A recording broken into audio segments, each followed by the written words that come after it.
నా దేవుడు కోరుకుంటున్నాడు. ఒకడు పాపము చేసి సంపాదిస్తాది, నీకేమి ప్రయోజనకరం? అది వాడు నీతిగా ఉండి సంపాదించింది, అది నీకేం ప్రయోజనకరమో? అవి నీకు అక్కరలేదు. నువ్వు ఏ విధంగా ఉండాలి? నువ్వు నీతిగా నా కొరకు ఒక ప్రయోజనకరంగా నువ్వు ఉండాలి. ఒకరి గురించి నాకు అవసరం లేదు, దేవుడు చెప్తున్నటువంటి మాట.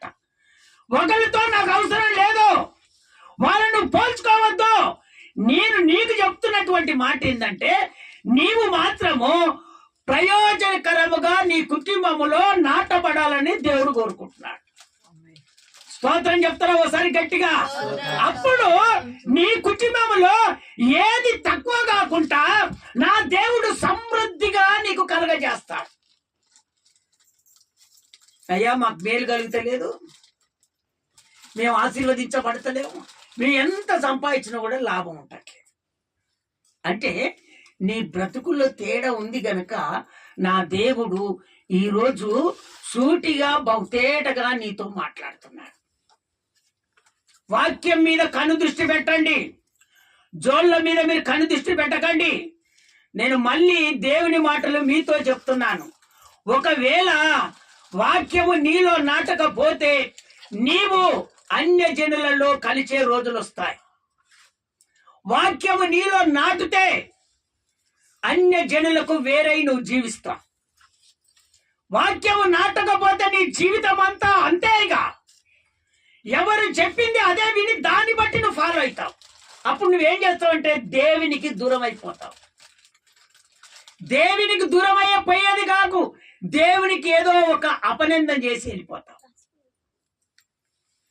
నీ కుటుంబంలో ప్రార్థన జీవితం లేదు, నీకు మేలు కలగట్లేదంటే ప్రార్థన లేదు, నీకు కుటుంబంలో లాభం కలగట్లేదంటే ప్రార్థన లేదు, నువ్వు ఆశీర్వదించబడట్లండి ప్రార్థన జీవితం లేదు.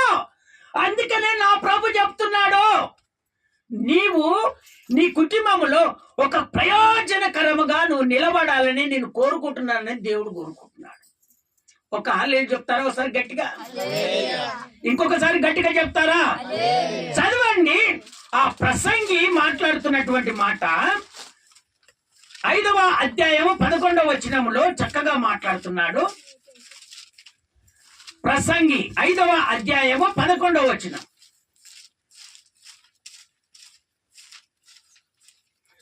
తన ఆస్తి వలన ఏమి ప్రయోజనకరము లేదట. ఆ భక్తుడు చెప్తున్నటువంటి మాటలు విందాం, మనం జాగ్రత్తగా విందాము. ఆస్తి ఎక్కువైన ఎడల దాన్ని భక్షించేవారును, దాన్ని తినేవాళ్ళు ఎక్కువ అవుతారు, దాన్ని పాడు చేసే వాళ్ళు ఎక్కువైతారు, దొంగలు ఎక్కువైతారు. కన్నులారా చూచుటయే గాక ఆస్తిపరునికి తన ఆస్తి వలన ప్రయోజనమేమి? ఆ ప్రయోజనము ఏమీ లేదు. దేవుని బిడ్డలారా, ఇదిగో ఆస్తి పరుల కన్నా ఏనాడు కలిగింది ఆనాడే తిని మనకన్ని సమృద్ధిగా కలగజేస్తున్నటువంటి వాళ్ళే చక్కగా నిద్రపోతారట, చక్కగా ఆహారం తింటారంట, కుటుంబములో సంతోషంగా ఉంటారట. స్తోత్రం చెప్తారా ఒకసారి గట్టిగా? ఇంకొకసారి గట్టిగా చెప్తారా?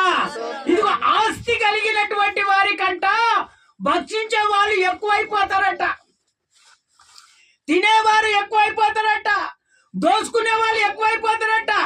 అసలు ఆ మాటలు చదువుకుంటూ వస్తుంటే ఆస్తి కలిగినటువంటి వారికి నిద్రే పట్టదట.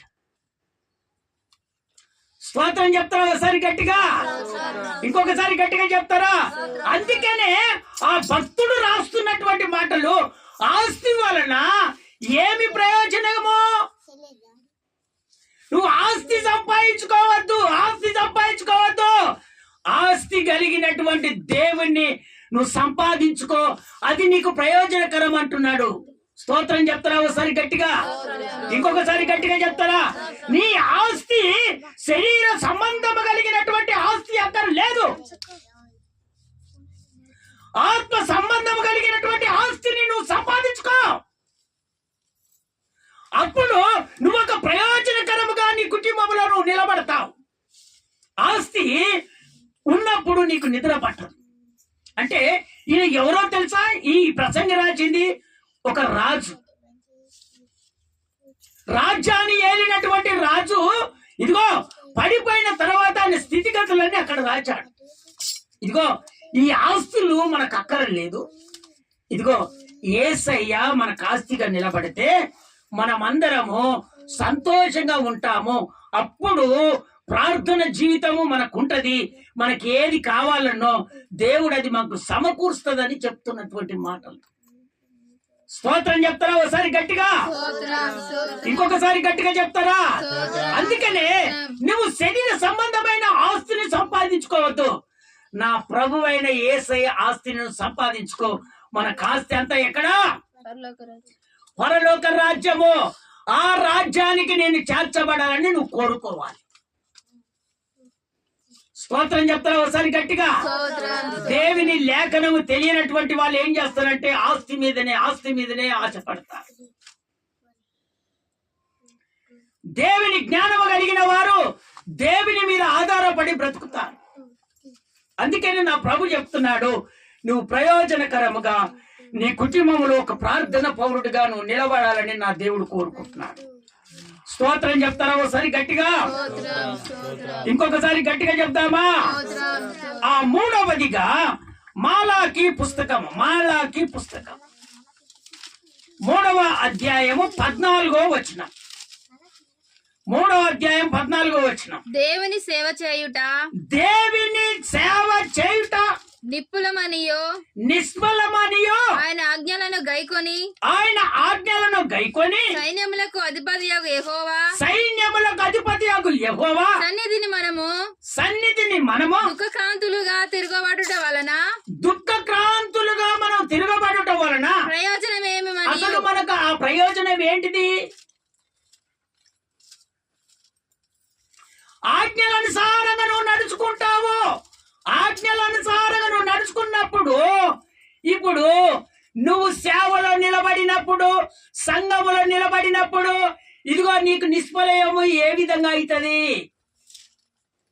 నీకు అనారోగ్యం ఎందుకు పోదు?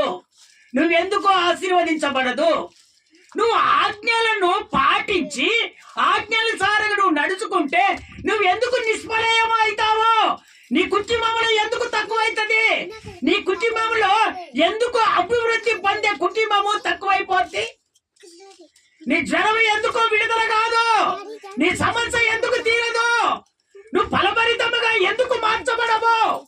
అందుకనే నువ్వు ఆజ్ఞలను పాటించినప్పుడు ఇదిగో యథావిధిగా దేవుడు నిన్ను ఆశీర్వదించడం మొదలు పెడతానే ఉంటాడు.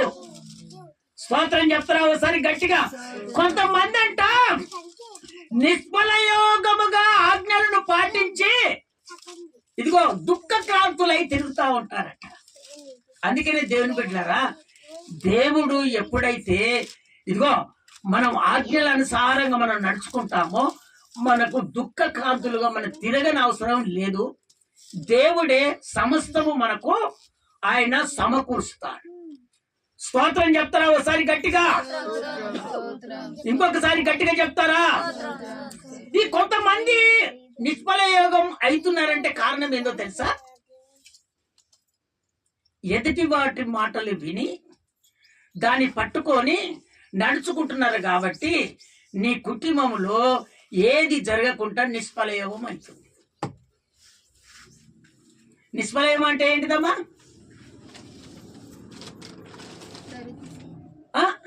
ఏమి లేదు. అందుకనే దేవుని బిడ్డలారా, నువ్వు ఆజ్ఞలనుసారంగా నువ్వు నడుచుకుంటే నీ కుటుంబం నిష్ప్రయోగం కాదు, నీ కుటుంబము ఇదిగో ఆశీర్వదించబడుతుంది. స్తోత్రం చెప్తారా ఒకసారి గట్టిగా? ఇంకొకసారి గట్టిగా చెప్తారా? ఇంకొకసారి గట్టిగా చెప్తారా? ఒకవేళ సేవ, ఒకవేళ పరిచర్య, ఒకవేళ కుటుంబము నువ్వు ఆజ్ఞలనుసారంగా నడుచుకోవట్లేదేమో, నా ప్రభు చెప్తున్నాడు, ఒకవేళ ఆ విధంగా నువ్వు నడుచుకుంటే మాత్రము కుటుంబములో నిష్ఫలయోగము అవుతుందని దేవుడు చెప్తున్నాడు. స్తోత్రం చెప్తారా ఒకసారి గట్టిగా? ఇంకొకసారి గట్టిగా చెప్తారా? చూడండి దేవుని బిడ్డలారా, ఇప్పుడు చక్కగా దేవుని వాక్యంలోనికి మనం వస్తున్నాం. ఒక కుటుంబంలో ఇద్దరు కుమారులు. స్తోత్రం చెప్తారా ఒకసారి గట్టిగా? ఇద్దరు కుమారులు అయ్యారు. ఒక కుమారునికి పెళ్లి అయింది, ఒక కుమారునికి పెళ్లి కాలేదు. తల్లిదండ్రులకు వృద్ధాపం వచ్చేసిందంటే తల్లిదండ్రులు ఏం చేస్తారు? పిల్లలను ఒక స్థితిలో ఉంచాలని ఆలోచన చేస్తారు. అంతేనా కాదా తల్లి? అమ్మా అంతేనా కాదా? ఇప్పుడు ఈ పిల్లలు ఉన్నారు, పిల్లలు చదువుకోవాలనే ఆలోచన తల్లిదండ్రులకు ఉంటది, మంచిగా ఎదగాలని తల్లిదండ్రులకు ఉంటది. ఎగ్జామ్ రాపించినప్పుడు సీటు కొట్టాలి, పలు ప్రాంతాలలో చదువుకొని ఒక ఉద్యోగస్తులు కావాలని తల్లిదండ్రుల ఆశ ఉంటది. అంతేనంటారా కాదంటారా? పిల్లలకు ఏదైనా తక్కువైతే గుడ్డలు కానీ ఏవైనా కావాలంటే అప్పటికప్పుడు కష్టపడి ఆ గుడ్డలు తీసుకొచ్చి కుట్టించి అప్పటికప్పుడు బడికి తోలే రోజులు లేవంటారా? స్తోత్రం చెప్తారా ఒకసారి గట్టిగా? నేను 9th వరకు పలిగిన లాగుతోటే పోయాను. స్తోత్రం చెప్తారా ఒకసారి గట్టిగా? ఇంకొకసారి గట్టిగా చెప్తారా? అమ్మా వింటున్నారా? 9th క్లాసు వరకు నేను పలిగిపోయిన లాగులే. ఆ పిర్ర ఈ పిర్రకు కట్టు, అటు కట్టు ఇటు కట్టు, ఎందుకంటే ఆడుకుండేది కాబట్టి. స్తోత్రం చెప్తారా ఒకసారి గట్టిగా? ఒకటే జత, మళ్ళీ జత లేదు. అగో అలాంటి పరిస్థితులు మేము చదువుకున్నప్పుడు ఆ రోజులలో, అలాంటి జీవితాలకు ఇదిగో ఒక కాపీ కొనుక్కొచ్చి ఇద్దామనే పరిస్థితుల్లో కూడా చాలా కష్టాలుగా ఉన్నాయి. అసలు తినే తిండి చాలా కష్టంగా ఉన్నది. ఒక్కొక్కసారి ఏం చేసేదో తెలుసా? ఇదిగో మన అదేంటి కొట్టిన కారము ఇదిగో నోట్లో పోసుకొని నీళ్లు తాగి ఫీల్ అయిపోయిన రోజులు ఉన్నాయి. స్తోత్రం చెప్తారా ఒకసారి గట్టిగా? అదే కాదు, బాగా ఆకలైనప్పుడు ఏం చేసేదో తెలుసా? ఇప్పుడు చింతకాయల గింజలు ఉంటాయిగా, ఆ చింతకాయల గింజలు ఏం చేసేదంటే ఏంచుకొని ఆ పొయ్యిలో ఏంచుకొని ఒక 10 గల్లా తిని నీళ్ళు తాగి వెళ్ళిపోయిన రోజులు ఉన్నాయి. స్తోత్రం చెప్తారా ఒకసారి గట్టిగా? ఎంత అనుభవం కలిగినటువంటి నేను మీకు ఏది జరగకుండా నా దేవుడు చూస్తాడమ్మా. ఇంత అనుభవంలో ఉన్నటువంటి నన్ను దేవుని పైకి తీసుకొని వచ్చాడే. మరి ఈ బోధ మీకు నేను ప్రకటిస్తున్నప్పుడు మీరెందుకు తారుమారైతున్నారు? దేవుడు ఆదివారం వద్దని మాట్లాడతాడా? 6 రోజులు పనిచేసి 7వ రోజు విశ్రాంతి దినము నువ్వు దేవుని మందిరానికి వెళ్ళవని దేవుడు చెప్తాడు. వీళ్ళు కన్నీరు గార్చి ప్రార్థన చేస్తానంటే పనికి వెళ్ళమని చెప్తాడట. ఇది దయ్యమా లేక దేవుడా? ఇది గ్రహించే శక్తి లేదు. భ్రమపడే ఆత్మ, ఈ భ్రమపడే ఆత్మ ఏం చేస్తుందో తెలుసా? నీ జీవితాన్ని స్మైల్ చేస్తుంది, నీ జీవితాన్ని ఖరాబు చేస్తుంది. నువ్వు ఒక ఎదుగొద్దని అది ఆలోచనతోటి నీతో మాట్లాడుతుంది. అది దాన్ని గ్రహించట్లేదు.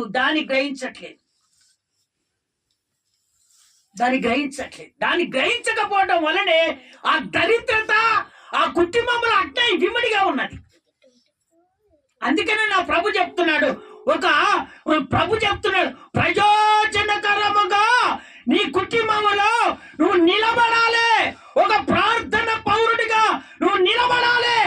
అప్పుడు నిన్ను చూసి సాతానుడు పారిపోతాడు. స్తోత్రం చెప్తారా ఒకసారి గట్టిగా? ఇంకొకసారి గట్టిగా చెప్తారా? అయితే ఆ విధంగా చదువుకున్న రోజులు ఉన్నాయి. ఇంకా చెప్పాలంటే నేను అంగి నేను వరదకట్టల పనికి పోయి అవి సంపాదించుకొని వాటిని నేను మొట్టమొదట ఇదిగో అంగి నేను 10వ తరగతిలో వేసుకున్నా. స్తోత్రం చెప్తారా ఒకసారి గట్టిగా? ఎప్పుడెప్పుడంట? 10వ తరగతిలో.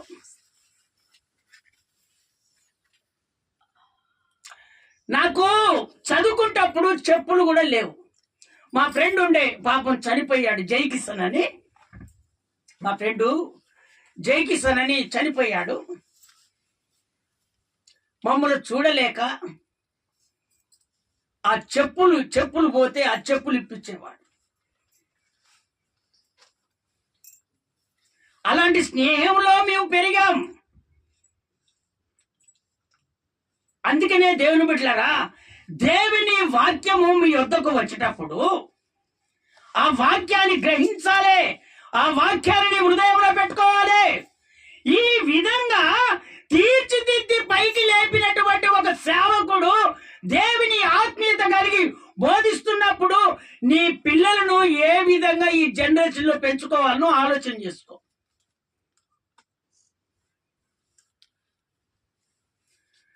దోచి సంపాదించుకునే వాళ్ళు ఉంటారు, నిలబెట్టుకొని సంపాదించుకునే వాళ్ళు ఉంటారు. అనేకమైనటువంటి ఆ ఇబ్బందులు పడి ఇదిగో సంపాదించుకునే వాళ్ళు ఉండొచ్చు. కానీ దేవుడు వాళ్ళ గురించి చెప్పట్లేదు. అక్కడ ఏం చెప్పాడు ఆయన? నేను పాపము చేసిన ఎడల నాకు కలిగిన లాభమేమి? పోనీ నీతి వలన నాకు కలిగిన లాభమేంది? అది ప్రయోజనకరమా? నా గురించి నువ్వు పక్కకు పెట్టు. నీవు మాత్రము నీతిమంతుడిగా నిలబడి ఇదిగో ఒక ప్రయోజనకరముగా నువ్వు మారు అని దేవుడు చెప్తున్నాడు. ఎప్పుడైతే ఒక ప్రయోజనకరంగా నువ్వు మారుతావో నీ కుటుంబంలో ఒక ప్రార్థన ధూపము నీ కుటుంబంలో నిలబడుతుందని దేవుడు చెప్తున్నాడు.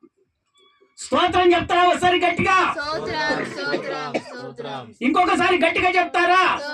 అందుకనే దేవుని బిడ్డలారా, పిల్లలు చదువుకుంటున్నప్పుడు నేను కోఆపరేషన్ బాగా చేస్తా ఉంటాను.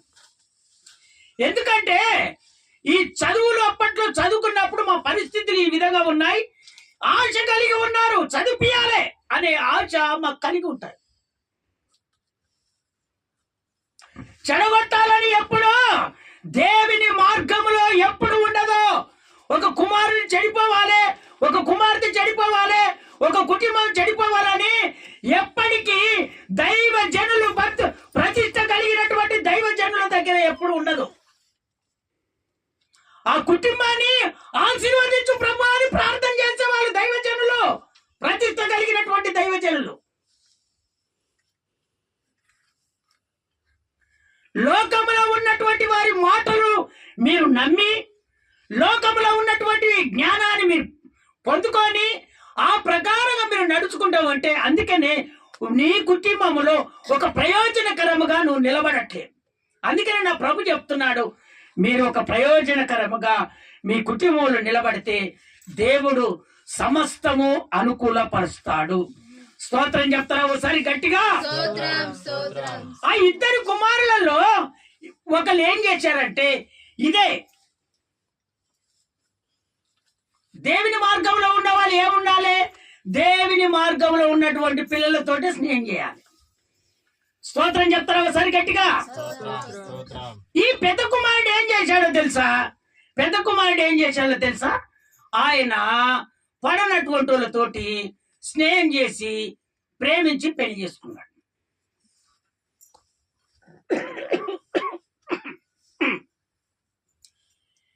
దాని గురించి తండ్రి అంత పెద్దగా పట్టించుకోవట్లేదు, కానీ తల్లి మాత్రము చాలా బాధపడుతుంది. ఎందుకో తెలుసా? తల్లి ఆలోచన ఏంది? నా దేవుడు ఉన్నాడు, ఆయన రానై ఉన్నాడు, ఆయన కొరకు నా కుమారులను నా కుటుంబాన్ని ఒక ప్రయోజనకరముగా నేను చెయ్యాలి, ఆయన రాజ్యములో చేర్చబడాలి అనేమో తల్లిదండ్రుల ఆశ ఉంటది.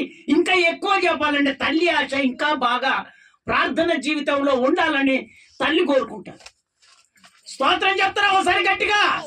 ఎందుకు తల్లి కోరుకుంటుంది అంటే నా పిల్లలు చెడిపోతారేమో, ఈ యవనస్తుల పిల్లలు ఈ పిల్లలు చెడిపోతారేమో, ఇబ్బందికరము తీసుకొస్తారేమో, ఒక బాధలో నన్ను తీసుకొని వస్తారేమో, నేను ఎక్కడికి వెళ్ళినా తల ఎత్తి తిరిగేవాడిని. ఒకవేళ వీళ్ళు యవనస్తులు ఎక్కడైనా ఒకవేళ మాట మారిందా, నేను వాళ్ళ దగ్గరికి వెళ్ళి నేను తలదించుకునే రోజులు వస్తాయని ఎప్పుడు తల్లిదండ్రులు ఆలోచించుకుంటూనే ఉంటారు. చేతులెత్తి ఒకసారి స్తోత్రాలు చెప్తారా? ఇంకొకసారి గట్టిగా చెప్తారా? అందుకనే అక్కడ ఏమైపోయిందో తెలుసా? ఆ పెళ్లి చేసుకున్నాక తల్లిదండ్రులకు చాలా బాధ వచ్చింది. చదవండి ఆ మాట. ఆదికాండం 27వ అధ్యాయము 46వ వచనం. 27వ అధ్యాయము 46వ వచనం.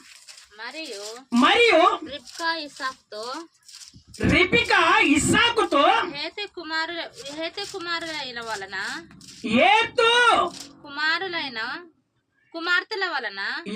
కుమార్తెల వలన నా ప్రాణము విసికినది. ఈ దేశస్థురాలైన హేతు కుమార్తెలలో వీరి వంటి ఒక దానిని యాకోబు పెళ్లి చేసుకుని ఎడల నా బ్రతుకు వలన నాకేమి ప్రయోజనం? ఇక నేను బ్రతుకుట ఏమి ప్రయోజనకరం? నా ప్రార్థన జీవితము, నా దేవుని ఆత్మీయత, నా కుటుంబంలో ఉన్నటువంటి నా జీవితము ఏమైపోద్ది?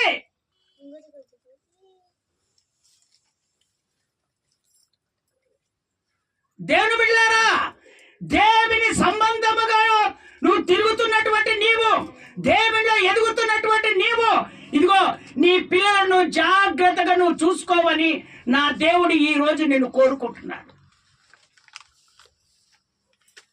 ఒకవేళ నీ పిల్లలను జాగ్రత్తగా చూసుకోకపోతే నీవు అవమాన పాలైతావో, దేవుని తొలగిపోతావో, దేవుని జీవితము మారిపోద్ది. అందుకనే నా ప్రభు నీతో మాట్లాడుతున్నాడు. అక్కడ ఇదిగో పెద్ద కుమారుడు ఇదిగో అన్యురాలను ప్రేమించి పెళ్లి చేసుకున్నందువలన ఆమె నాకు ఏమి ప్రయోజనము? వీడు కూడా ఇక్కడనే ఉంటే, ఎక్కడ ఈ దేశంలోనే ఉంటే వీడు కూడా అన్యులతోటి సంగత్యం చేసుకొని పెళ్లి చేసుకుంటారు. ఇక నేను దేవునికి ఆత్మీయత కలిగి జీవించిన నా కుటుంబం ఏమైపోను? నా భర్త దేవునితోటి పోరాడి గెలిచిండే,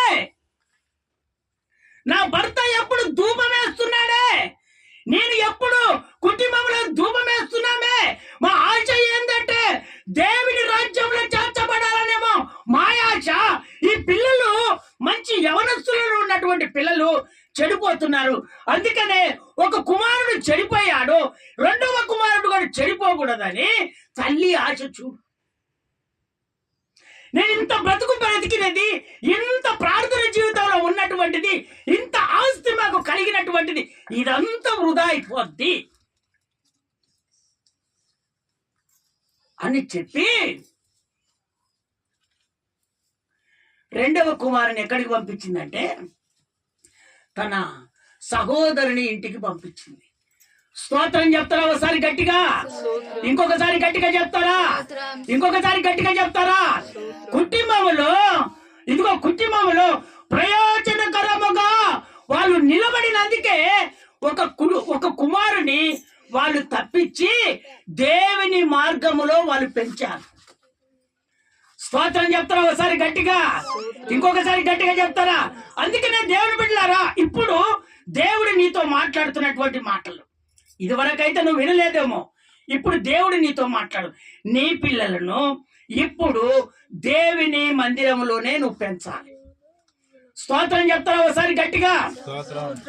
లేదా దేవుని నుండి నువ్వు తొలగిపోయే రోజులు వస్తాయి, లేదా నీవు ఎవరైతే గిట్టని వాడు ఉంటాడో వాళ్ళ దగ్గర తలదించుకునే రోజులు వస్తాయి. అందుకనే నీ పిల్లలను పెంచే విధానంలోనికి నువ్వు రావాలంటే నీ కుటుంబంలో ఏముండాలి? కుటుంబంలో ఏముండాలి? ప్రార్థన. ఈ ప్రార్థన ఉన్నటువంటి వాళ్ళే ప్రయోజనకరముగా కుటుంబంలో నిలబడతారు. స్తోత్రం చెప్తారా ఒకసారి గట్టిగా? ఇంకొకసారి గట్టిగా చెప్తారా? అందుకనే ఈ తల్లి మొట్టమొదట పెద్ద కుమారుడిని భర్తతో ఇస్సాకుతో ఆశీర్వాదం పొందనీయలేదు. ఎందుకు పొందనీయలేదు? ఈ పాయింట్ ను చూడండి. ఎందుకు పొందనీయలేదంటే ఈ కుమారుడు అన్య స్త్రీని పెళ్లి చేసుకున్నాడు గనక ఇక ఈ లోకంలో కలిసిపోతాడు. అందుకనే ఇప్పుడు రెండవ కుమారుని తప్పించి పెద్ద కుమారుని తప్పించి రెండవ కుమారుని తన భర్తతో అంటే ఇస్సాకుతో దేవుని ఆశీర్వాదము ఆమె చేయించి. స్తోత్రం చెప్తారా ఒకసారి గట్టిగా? ఇంకొకసారి గట్టిగా చెప్తారా? ఎందుకు చేయించిందంటే ఇదిగో మేము దేవునిలోనే ఉండాలి, దేవుని నుంచి మేము తొలగిపోకూడదు, ఇదిగో మా జీవితాంతము ఆయన రాజ్యంలోనే మేము చేర్చబడాలని ఆ ఆశ మీకు కలగాలని దేవుడు ఈ రోజు మీతో మాట్లాడుతున్నాడు. స్తోత్రం చెప్తారా ఒకసారి గట్టిగా? ఆయన వృద్ధాపంలోనికి వచ్చాడు. తల్లిదండ్రులు వృద్ధాపం వచ్చాడు. అయ్యా చివరిగా నిన్ను ఆశీర్వదిస్తాడు పెద్ద కొడుక, యాటకు పోయి నాకు మాంసం తీసుకొని నీ చేతుల ద్వారా వండుకొని తీసుకురా అని చెప్పాడు. అది తిని నిన్ను ఆశీర్వదించి వెళ్తాను అన్నాడు. అయితే అది ఎవరిన్నారు? తల్లి విన్నది. తల్లిని ఏం చేసిందో తెలుసా? అప్పుడు నా చిన్న కుమారుడు ఆ విధంగా కాకూడదని, కొడక నువ్వు వెళ్ళి మందలో 2 మేక పిల్లలను తీసుకొనిరా, వంట నేను సిద్ధం చేస్తాను, నువ్వు వెళ్ళి మీ నాన్నకి ఇవ్వు, ఇదిగో మీ నాన్న నిన్ను ఆశీర్వదిస్తాడని చెప్పా. అమ్మా ఇది పాపం కదనే, నేను ఈ పని చేయకూడదు కదనే, అన్న కదా, అన్నకు నేను ఈ విధంగా చేయకూడదురే. కొడక ఆ శాపం ఏదో నేను భరిస్తాను. ఒక్కొక్క కుటుంబంలో ఎంత ప్రయోజనకరముగా ప్రార్థన జీవితాలు ఉంటాయి చూడండి. మన కుటుంబంలో ప్రార్థన జీవితాలతో మన కుటుంబంలో డాక్టర్లకి, మన కుటుంబంలో ఎవడో అంతరాలు కట్టేదానికి, మన కుటుంబంలో మేలు చూసుకునేది ఇవి. ఒక ప్రార్థన శక్తి నువ్వు పొందుకోవాలి. ప్రార్థన చేయగానే ఆ జ్వరము చూస్తుండగానే నువ్వు నిలబడగానే ఆ జ్వరము పూర్తిగా విడుదలైనట్టుగా ప్రయోజనకరంగా నువ్వు మారు.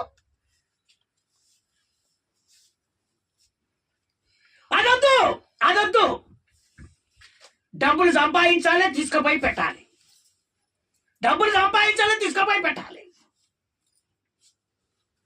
లోకము మాటలు విని, లోక పద్ధతులు నడిచి, లోక ఆచారాలను బట్టి మీరు నడుచుకోకూడదని దేవుడు ఈరోజు నీతో మాట్లాడుతున్నాడు.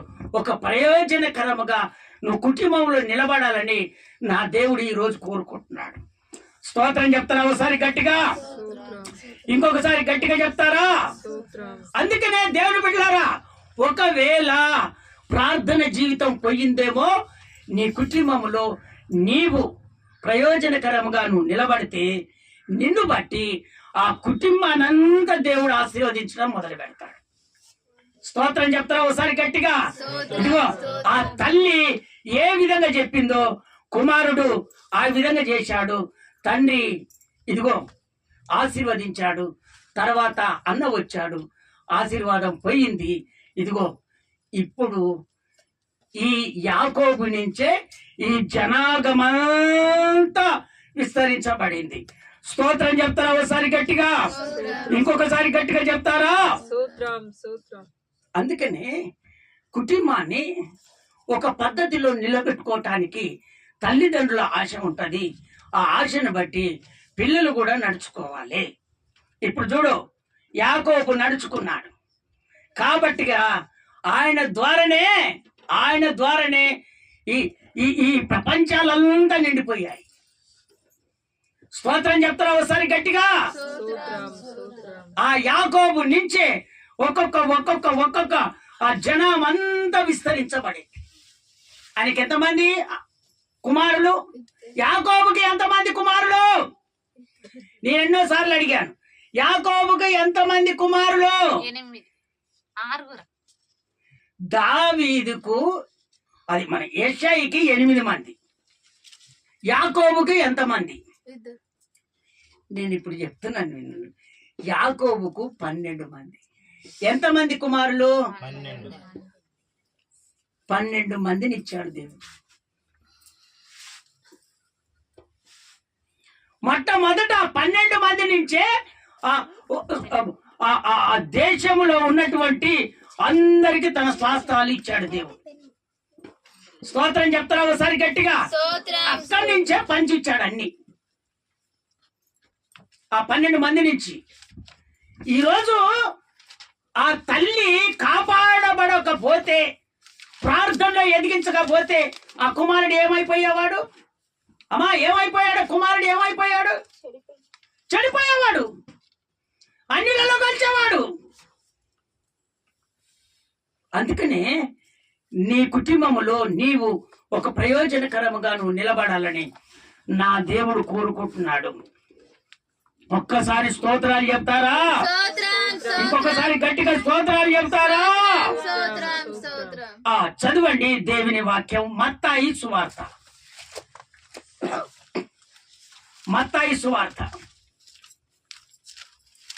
సువార్త 16వ అధ్యాయము 26వ వచనం చదివి అట్లే పెట్టుకోండి నాన్న. ఒక మనుషుడు లోకమంతయు సంపాదించుకొని తన ప్రాణమును పోగొట్టుకుంటే అతనికి ఏమి ప్రయోజనము? ఒక మనుషుడు తన ప్రాణమునకు ప్రతిగానేమి ఇయ్యగలడు? ప్రాణానికన్నా మించింది ఏమి ఇయ్యగలడు ఇక? అమ్మా అందుకనే చక్కగా ఆ మాట దేవుడు చక్కగా చూటిగా నీతో మాట్లాడుతున్నాడు. మనకు కావలసింది ఏంటిది? ప్రాణము ముఖ్యం. అంతేనా కాదా తల్లులారా? మనకు కావాల్సింది ఏంది? ప్రాణం. ఆస్తి అవసరం లేదు. నువ్వు బ్రతికుంటే ఎంతైనా సంపాదిస్తావు. ఆస్తి మీద ఆలోచన పెట్టుకోకూడదు. నా కుటుంబములో ఉన్నటువంటి వాళ్ళంతా ఇదిగో సజీవులుగా ఉండాలి, ప్రాణాలతో ఉండాలి, ఏ అనారోగ్యాలు రాకూడదు, ఆశీర్వదించబడాలని నీ నీ నీ నీ జీవితం ఏ విధంగా ఉండాలంటే ఈ విధమైనటువంటి కుటుంబంలో ఒక ప్రార్థన జీవితం నీకు ఉండాలి. స్తోత్రం చెప్తారా ఒకసారి గట్టిగా? ప్రాణం పోయిన తర్వాత ఆస్తిని తీసుకుపోయి ఏం చేస్తాడబ్బా? ఏం చేస్తాడు చెప్పు? ఆ చదువు, ఆ 27వ వచనం చదువు. ఆ 27వ వచనం కూడా చదువు. మనిషి కుమారుడు తన తండ్రి మహిమ గలవాడై తన దూతలతో కూడా రాబోచున్నాడు. అప్పుడు ఆయన ఎవని క్రియల చొప్పున వానికి ఫలమిచ్చును. ఈయన ప్రతి ఫలము అనుగ్రహిస్తాడు. ఎవరైతే ఏ పని మీద ఉండి దేవునికి ఇష్టంగా చేస్తున్నాడో ఆ పని దేవుడు ఖచ్చితంగా ఆ కుటుంబాన్ని దేవుడు ఆశీర్వదిస్తాడు. క్రియలంటే ఏంటిదమ్మా? క్రియలంటే పనులు, కార్యాలు. స్తోత్రం చెప్తారా ఒకసారి గట్టిగా? నీవు దేవుడు వచ్చేటప్పుడు ఏ క్రియతో నువ్వు అవలంబిస్తున్నావో ఆ క్రియను బట్టే నీకు తీర్పు తీస్తాడు దేవుడు. ఈ భూమి మీద ఏ క్రియల ద్వారా నువ్వు నడుచుకుంటున్నావో ఆ విధంగానే దేవుడు నిన్ను ఆశీర్వదిస్తాడు. స్తోత్రం చెప్తారా ఒకసారి గట్టిగా? ఇంకొకసారి గట్టిగా చెప్తారా? అందుకనే దేవుని బిడ్డలారా నీ క్రియ మంచిగా ఉండాలి. ఎందుకంటే దేవుడు వస్తున్నాడు, ఆయనను ఎదుర్కొనే వాళ్ళుగా మనం ఉండాలి. అప్పుడు మనము జీవితాంతము మన ప్రాణాన్ని మనము దక్కించుకుంటాం. స్తోత్రం చెప్తారా ఒకసారి గట్టిగా? ఇంకొకసారి గట్టిగా చెప్తారా? అందుకనే కొంతమంది అనొచ్చు, ఆస్తి లేకపోతే మనం ఏం జీవిస్తాం, పిల్లలకి ఏం పెడతాం? అరే నీ ప్రాణం లేకపోతే నువ్వు ఎట్లా చూస్తావు ఆ పిల్లలని? ప్రాణం ఉంటే కష్టపడన్నా ఆ గుడ్డలో ఏదో తీసుకొచ్చానా ఇస్తావు ప్రాణం మింగి.